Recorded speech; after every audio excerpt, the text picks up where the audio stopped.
And there's been cases where people get killed when the roads are in such bad condition.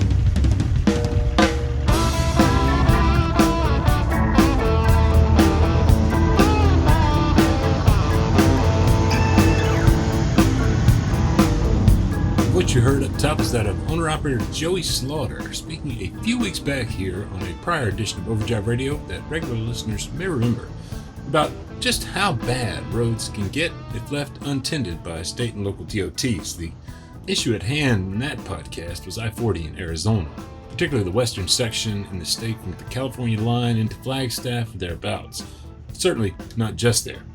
I'm Todd Dills, and today on Overdrive Radio we're going to keep it short, sweet, and to the point with something of a lightning round, highlighting several viewpoints left by listeners who dialed into our podcast message line with their own recommendations for places in the U.S. that especially need work. It's like riding a ocean wave. It picked me up about 2.5, maybe 3 foot. You know, everything is just falling apart right now. And the lightning round drops to our podcast feed July 28th, and we'll follow with a post at overdriveonline.com/overdrive-radio Monday the 31st.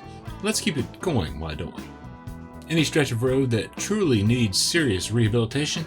Tell us. Dial into 615-852-8530 and leave your name and location and a message with your experience there. We'll do what we can to keep problems in the spotlight. Lord knows the tax money that's available to states and locales. Let's make sure they know just where it's needed. Again, what's the worst road conditions you see on your routes? Dial 615-852-8530 and leave your message. In that prior podcast, we reported on some ongoing efforts to repair that notorious stretch of I-40 in Arizona, and a few other owner-operators also pointed to others in dire need of repair. Rodney Ells at I-40 along a stretch in New Mexico between Gallup and points east to about exit 39 or so is about the worst he runs. And Alan Johnston flagged yet another Arizona road that needs considerable work. I-10, he said, from about mile marker 360 to the New Mexico state line. It's just horrible, he said. Though there are pothole patch jobs all along that section, Johnston added, they're not very good ones, unfortunately. And who else? We'll hear from 5 owner-operators in today's lightning round just after this word from Overdrive Radio's sponsor. Want a squeaky clean fuel system for your diesel? Today's your lucky day. Use Howe's Diesel Defender with IDX4, the strongest, most effective cleaning agent you can find in a fuel additive. Destroy the toughest carbon deposits and clean your entire fuel system in just 3 treatments with Howe's Diesel Defender. A clean fuel system means optimal performance and increasing your fuel economy by 5% or more. Guaranteed. Howe's Diesel Defender for every diesel. Find more information about Diesel Defender and other Howe's fuel treatments and products via HOWES, HowesProducts.com. Okay. Let's cue up the gloomiest long-haul Paul Marhofer music that we've got to take us through the lightning round about the worst roads in America. To start, the usual suspect, as it were, a patch of pavement so bad it sends your 1991 spring ride rig more or less airborne. No kidding. It's Kevin Cowperthwaite in Dillon, Montana. I-40 in Arizona, hands down, is the worst road in the country. I run all 48 states, 35 years. It's by far the worst, and it does cost a lot of money in repairs to run that road. My name is Garrett Pitt, and I'm calling from Russellville, Arkansas. I just got a comment about y'all's article about the worst road in America. And I gotta say, I gotta agree with I-40 and Arizona as being some of the worst. I got a quick story for you.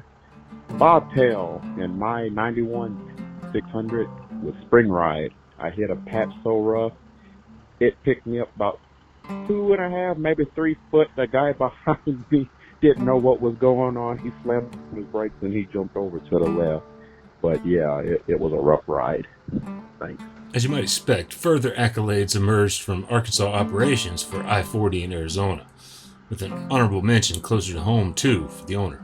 Robert Dirks from Searcy, Arkansas. We run that I-40 section there every week.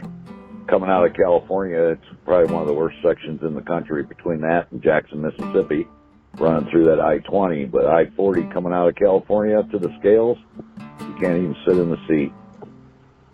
something should be done about it, and that's been going on since back in the Bush area. So this has been going on for over a decade. So have a good day and a blessed evening. It's not just pavement condition that gets worst roads mentions. Ohio's working on its I-74 and I-75 interchange currently in a big project, but the approaching I-74 eastbound curve doesn't appear to be part of that. Hey, my name is Jay Irwin. I live in near Dayton, Ohio. I've had experience going east on I-74 when it intersects I-75 north of Cincinnati. It's a very sharp turn, and it's probably the worst intersection I've ever seen for two major highways. I-74 going east, connecting to I-75. Fortunately, as noted, that intersection has seen ongoing work since at least 2021. The project isn't expected to wrap until 2025. I'll post a link to the big project site with the Ohio DOT in the show notes and in the July 31st post that will ultimately house this podcast at overdriveonline.com/overdrive-radio. Finally, this note of solidarity with OTR haulers from a fifth-wheel camper puller out in Colorado, echoing what owner-operator Rodney Elwell had to say about northern New Mexico roads, but in this case, a stretch headed toward Gallup from the north on US 491. My name is Pat Jones. I live in Denver, Colorado, pulling my fifth wheel over Highway 491 from the Colorado state line down to Gallup, New Mexico. So this is in New Mexico. It's like riding a ocean wave all the way from the state line down to Gallup, New Mexico. I literally saw a car in the left-hand lane where the wave dropped off 2 feet on the back side, literally flying through the air. I couldn't drive my truck with my camper more than 40 miles an hour going down that stretch, having people pass me at 75 and 80 miles an hour. Thank you. And what's the absolute worst stretch out there that you haul? It could be rough pavement conditions, dangerous road configurations, or something else. We'll revisit the lightning round format if you can weigh in via 615-852-8530. I'll post that number in the show notes wherever you're listening. Overdrive Radio is available via Apple and Google Podcasts, SoundCloud, and Spotify, Podcast Addict, Overcast.fm, TuneIn, and many, many others, including the world-famous overdriveonline.com/overdrive-radio. Here's a big thanks to you for listening. Overdrive Radio is a production of Overdrive, the voice of the American trucker. It's edited and produced by me, Todd Dills, with the acoustic guitar and other support of trucker-songwriter Long Haul Paul Marhofer. The theme is Legend of the Snake Man by Marhofer, featuring the guitar work of Travis the Snake Man himself, Whammick.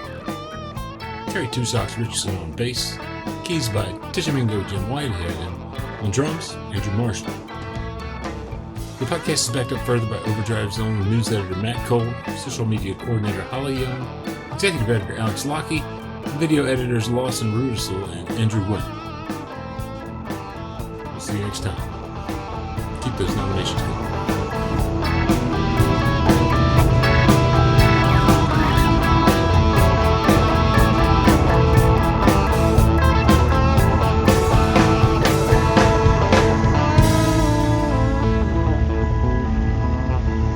You can't get away. It's both lanes, it's shoulders. I mean, it's brutal.